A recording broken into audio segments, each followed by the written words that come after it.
we need a brand. We need something besides McLemore and McLemore Welding Shop.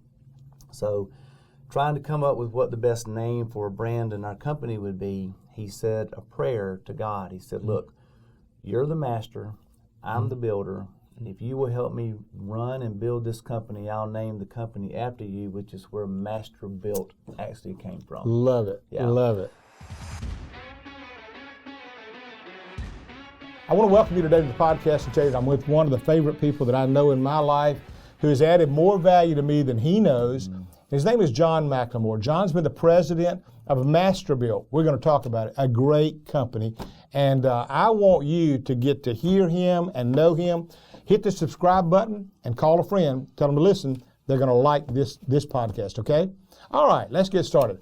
Welcome, John. Good to see you. Brother Bill, thanks for having me. And I'll tell you, I've learned more from you, I can promise you, than you've learned from me. Well, it may not all been good, but about that. Well, yeah. Good or bad, you've learned.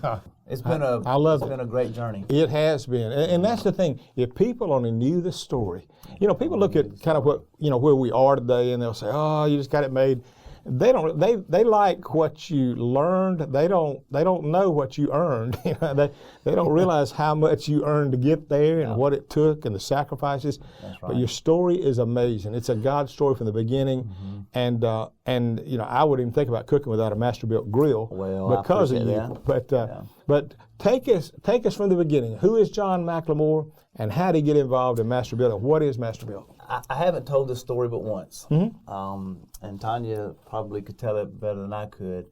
But our journey at Masterbuilt started when I was 8 years old, and my dad, Dawson McLemore, was the founder of Masterbuilt.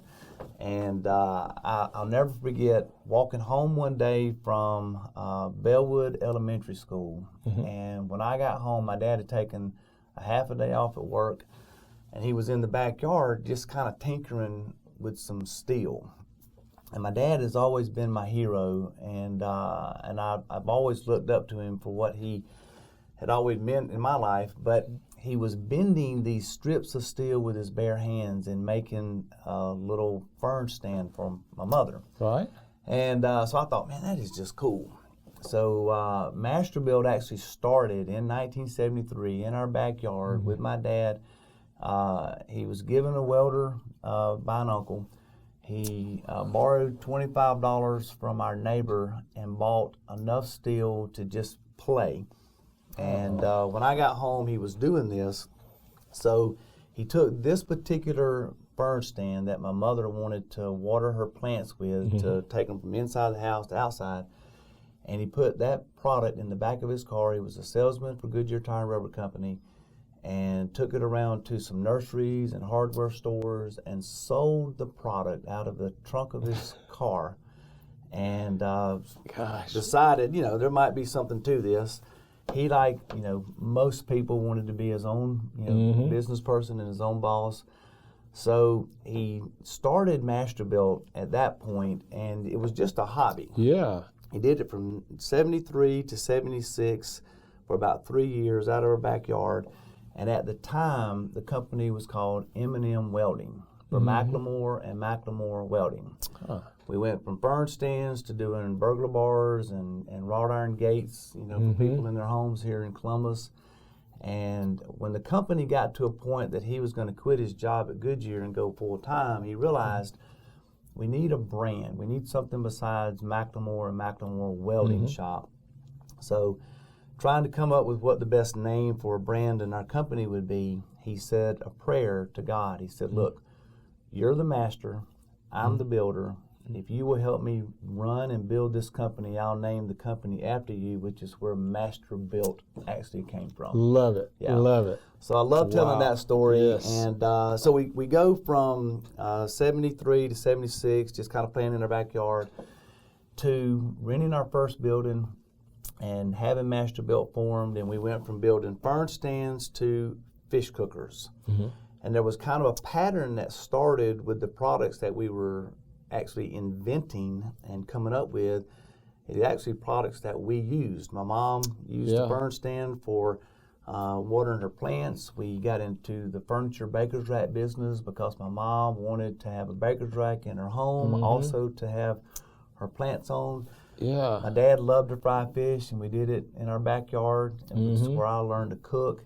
So the practical things and the culture just gave you the product. It did. Yeah. And what's amazing, Brother Bill, is today the best products that we have within Masterbuilt are the products that we love and use ourselves. We still have the original fern stand. Tanya does everything she can to try to find any of those products to kind of hold on to them. If we got a baker track, she won't let go of it, so we collect those if we can.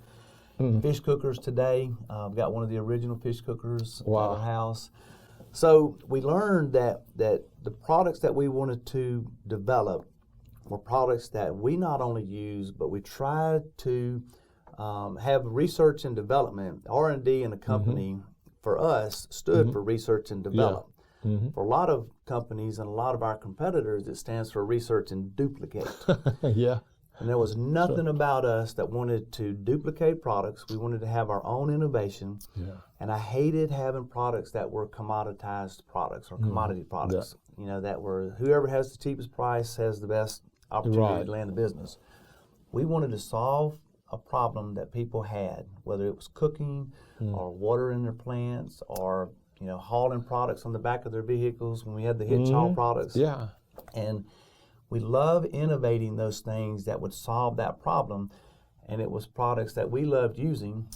So we go from fern stands to baker tracks to fish cookers to actually the first turkey fryer that we did was back in the early 80s. Wow. It was a gas turkey fryer. And it actually went from us taking the fish cooker and boiling pots that we had, and we kind of combined the two to come up with the first turkey fryer. The first time I ever heard of a fried turkey was through you. Was through Masterbuilt. And the interesting thing about the turkey fryer story is we had the gas turkey fryers that we tried to have our own little spin on those products, but there were a lot of those out there. And in 2003, we came up with the world's first indoor electric turkey fryer. Which is really what catapulted us in that arena. Now that one, you devised that because of apartments and condominiums and things where they limited them having a grill, right? Something like that? We did, and God has a way of taking care of us, and people will never realize how much God takes care of them. They'll just let Him. He put that product into our business when the early 2000s, every news organization across the country was, televising houses burning down by turkey fryers. It was, just at the time, that was the story, for several years. They had a big black mark on them. They did. So we developed this product prior to that story actually hitting. And it looked like to the industry that we had developed at the wrong strictly the safety. So we got on all the news organizations. First time we had actually gone on to Fox and Friends, which we love those guys. We do a lot of business with Fox. They had us on to show people the safe way of frying a turkey. Danny East was very instrumental in helping us develop that product. And you're talking in your message this morning about secondhand people.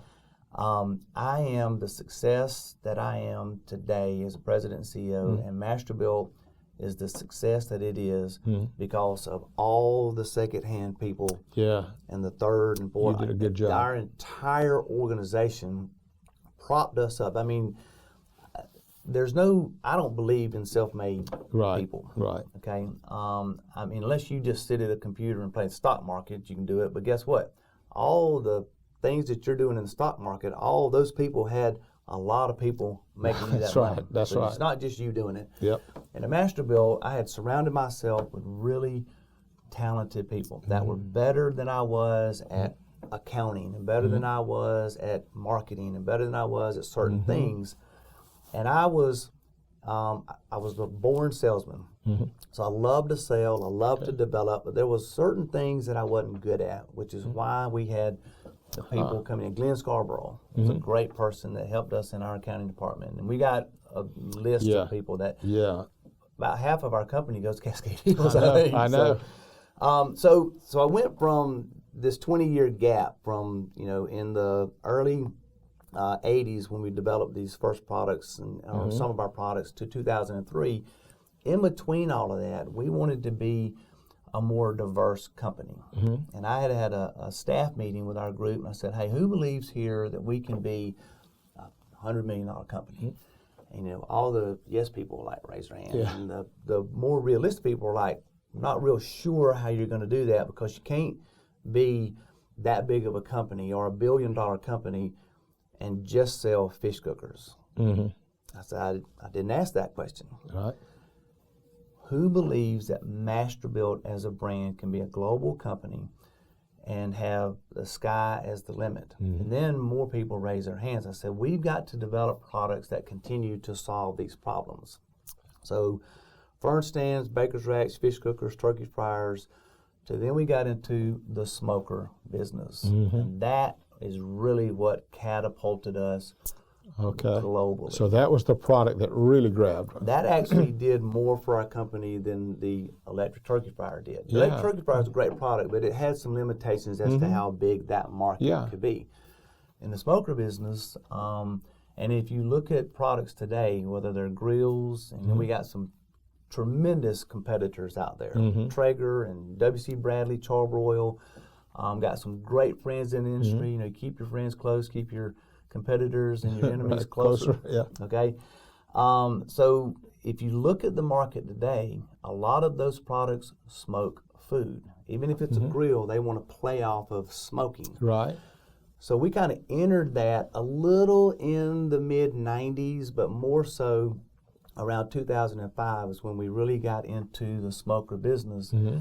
And it allowed us to open up more of a channel of selling our products from the mom and pop shops to the distributors to now our largest accounts are Home Depot and Walmart and Lowe's and Amazon and Costco and Sam's. So it's just been this phenomenal journey.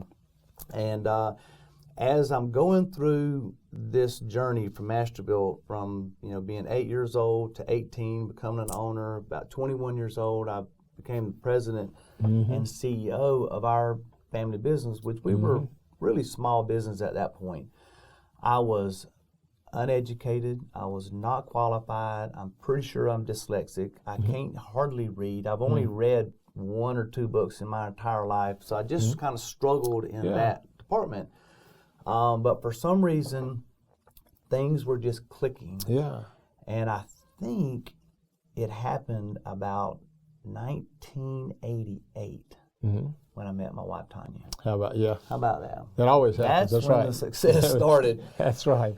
I kind of laugh about that, but there's a lot of truth in that, Brother Bill, because Tanya has helped me stay grounded within our business.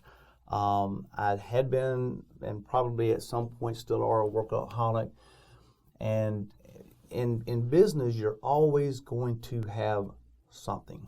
Always. In a church business, you're always going to have something. It never sleeps. In a business, you're always going to have something. And I can promise you, in a family business, you are always going to have something.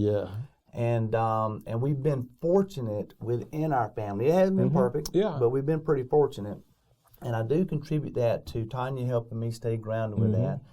And if there were times that we had to work the 80-hour, 90-hour week, almost 24/7, Tanya was good with it when there was kind of a crisis. But then you get to a point that there's kind of always a crisis, just another crisis.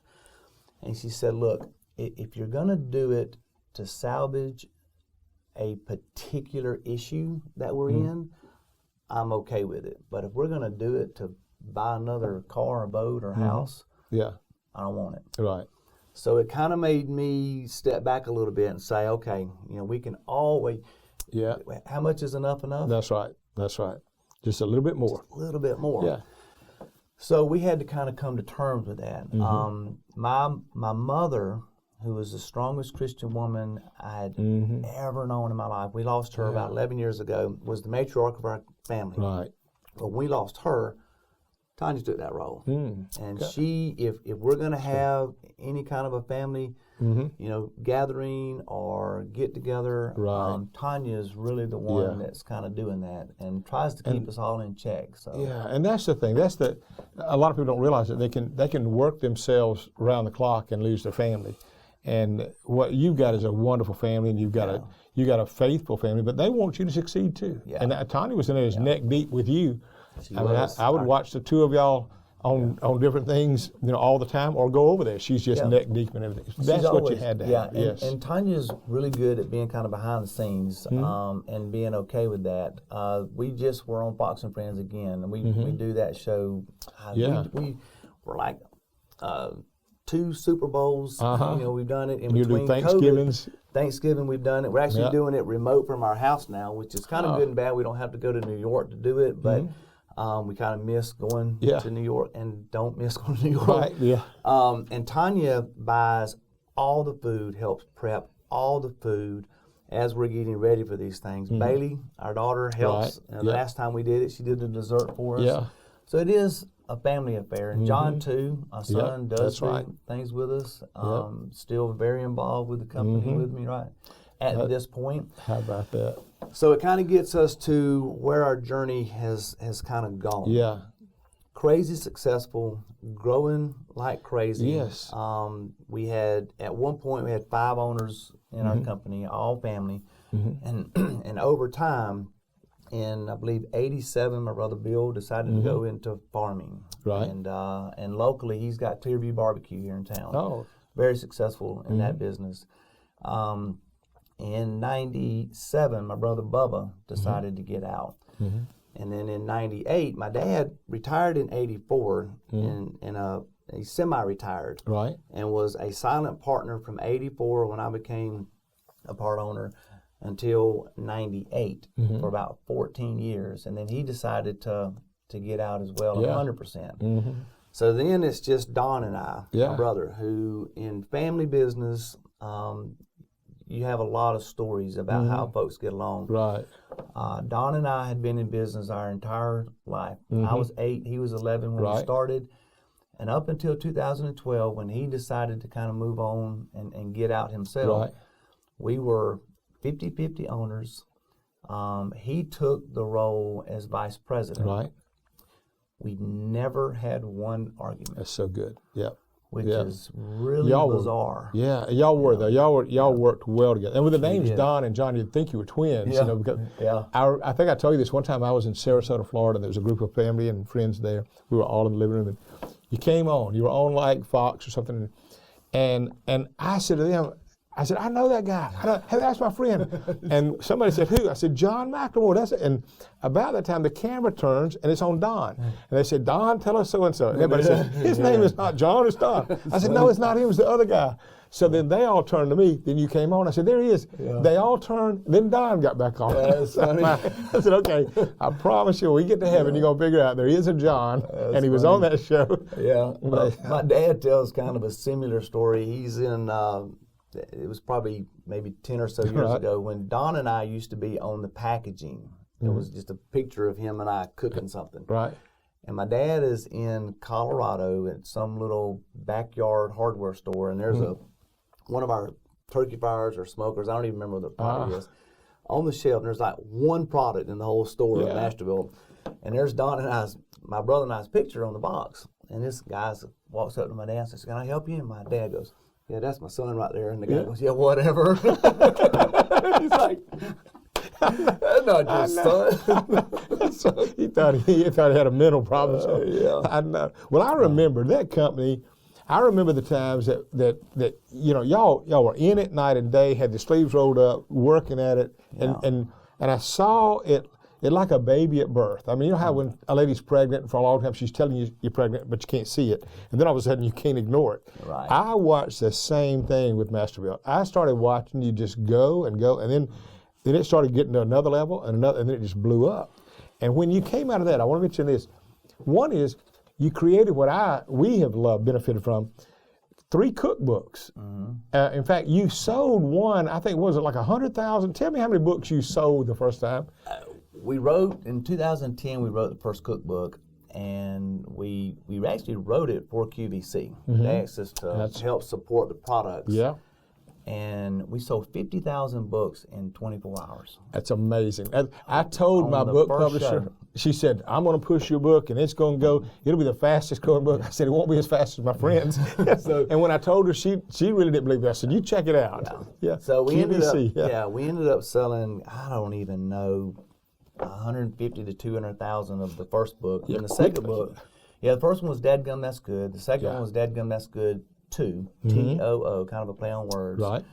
And then the third one was Dadgum, That's Good and Healthy, and for some reason it wasn't as successful. Oh, well, that's right. They didn't Imagine, we're barbecuing, cooking, and smoked mac and cheese like Miss Debbie does. It's not the time to do the diet. Who cares about being healthy? But I will say this, those recipes are phenomenal. Thank you. Debbie has cooked, I love it all. I mean, from the green beans to the meatloaf is 100 times better in a smoker. Mac and cheese, it's another world. I encourage anybody, get that, because I promise you, the cookbook, she took those things she goes by and said, when people come and she's cooked anything off that smoker from your recipe, they walk out the door wanting to go buy one and figure out how. Yeah. I mean, you hit a home run again. We appreciate that, and I'll talk a little bit later about the latest product that we've got coming out. Yeah, I want to hear it. Set you guys up with one of those. Talking about milestones within our company. Tony and I got married in '88, which was phenomenal. We've been married now almost 33 years. Congratulations. Thank you. In '98, when my brother Don and I became 50-50 owners of Masterbuilt, and we didn't have other families to make these decisions, we sat down and said, we want to do two things. I want to start a Bible study at Masterbuilt, which was recommended by A.C. Levi for me to do, challenged me to do that. Yeah. And we want to start tithing off the profit of the company, not the cash flow, because for a lot of people that are in business, you know this. Yeah. If you do things off of your cash flow, you sometimes just don't have the cash. Right. I mean, cash is the hardest thing for people to manage within their business and not be cash poor. Yeah.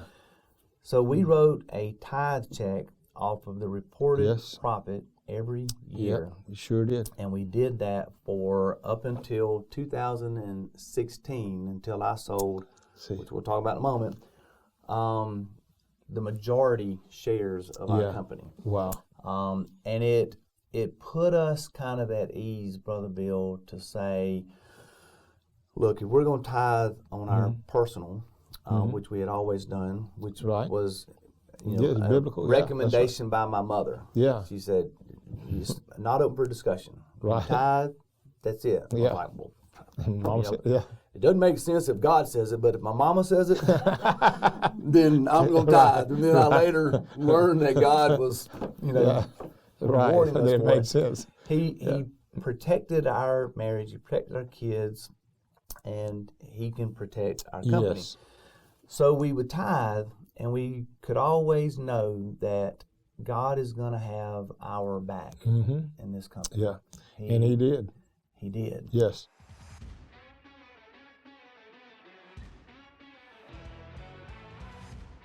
Thank you so much for watching this episode of the BP Leadership Podcast. Now, if you enjoyed this episode and all of our other ones, we need you to do a few things for us. We need you to subscribe to the channel if you have not already. We need you to like these episodes, comment on these episodes, and share them with a friend. We want the world to see the incredible content that Bill Purvis is consistently pushing out right here on this platform, BP Leadership Podcast. So make sure you do that if you haven't subscribed already, whether that's on YouTube or all of our awesome audio platforms that we're listed on, so that everybody can hear this. So make sure you like, you comment, you subscribe, and you share the BP Leadership Podcast.